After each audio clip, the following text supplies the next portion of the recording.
সকলকে স্বাগত। আজকে আমরা গ্রামারের একটি গুরুত্বপূর্ণ বিষয় নিয়ে আলোচনা করব। তো তার আগে যেটি বলা সেটি হলো ইংলিশ গ্রামার লার্নিংয়ের সাথে থাকুন। ইংরেজির বেসিক সুন্দরভাবে শিখতে, জানতে এবং চাকরির পরীক্ষার প্রস্তুতি সুন্দরভাবে নিতে ইংলিশ গ্রামারের লার্নিংয়ের সাথে থাকুন। লাইক, শেয়ার এবং ফলো করুন এবং ইউটিউবে হলে সাবস্ক্রাইব করুন। ধন্যবাদ। তো চলে আসি আমাদের আজকের টপিকে। আজকের টপিক হলো, যদি মেন ক্লুজের অধীনে সাবঅর্ডিনেট ক্লুজ থাকে তাহলে ওই সাবঅর্ডিনেট ক্লুজ কখনো কোশ্চেন ফর্মে থাকবে না, অর্থাৎ সাবঅর্ডিনেট ক্লুজকে কখনো প্রশ্ন করা যাবে না, সেটা সিম্পল বা নর্মাল সেন্টেন্সের রূপে থাকবে। যেহেতু সাবঅর্ডিনেট ক্লুজকে প্রশ্ন করা যায় না বা ওই ফর্মে রাখা যায় না, তাই সাবঅর্ডিনেট ক্লুজটি নর্মাল সেন্টেন্সে ফর্মে বসবে। যেমন আমরা যদি একটি সেন্টেন্স দেখি, read what have you read. তো দেখুন, এখানে মেন ক্লুজ হলো মূল বাক্যটি। মূল বাক্যটিকে নির্ভর করে অন্য একটি যে বাক্য বা শব্দাংশ বাক্য, সেটি হলো সাবঅর্ডিনেট ক্লুজ। যেমন এখানে রিড হলো main clause, what have you read এটি হলো সাবঅর্ডিনেট ক্লুজ। এই সাবঅর্ডিনেট ক্লুজকে কখনো প্রশ্ন করা যায় না। অর্থাৎ এখানে বাক্যটি এভাবে করলে সঠিক হবে, read what you have read. অর্থাৎ হোয়াটের পরে যে সাবজেক্ট ইউ এবং তারপরে হ্যাভ বসবে, তারপরে রিড বসবে, কারণ নর্মাল সেন্টেন্সে ফর্ম সাবজেক্ট, ভার্ব, অবজেক্ট বা এক্সটেনশন এভাবে বসবে।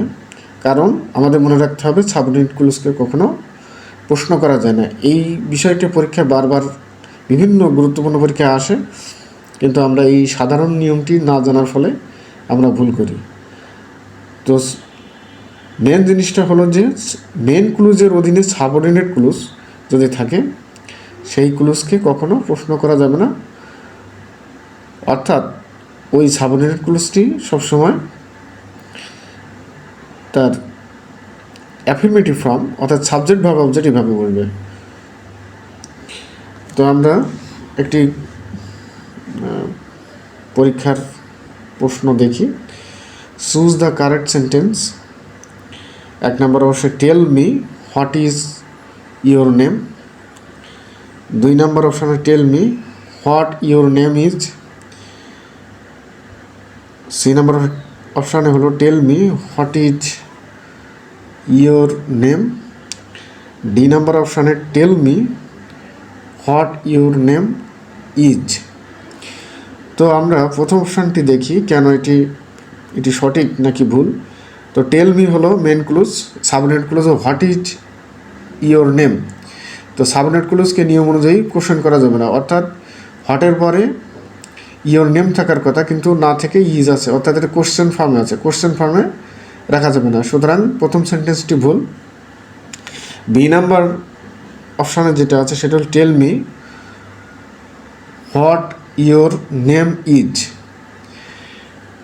এটা সঠিক, কারণ টেল মি মেন ক্লোজ, তার অধীনস্থ ক্লোজ হলো হোয়াট ইউর নেম ইজ।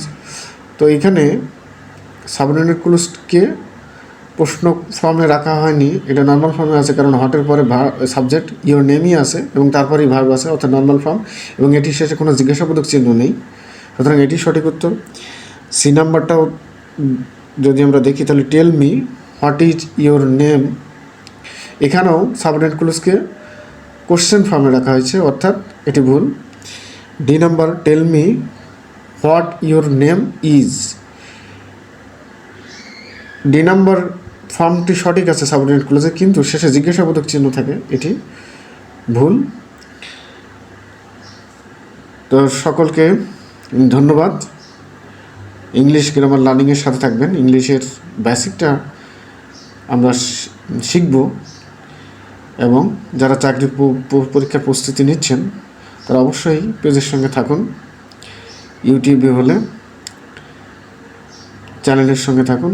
সকলকে ধন্যবাদ।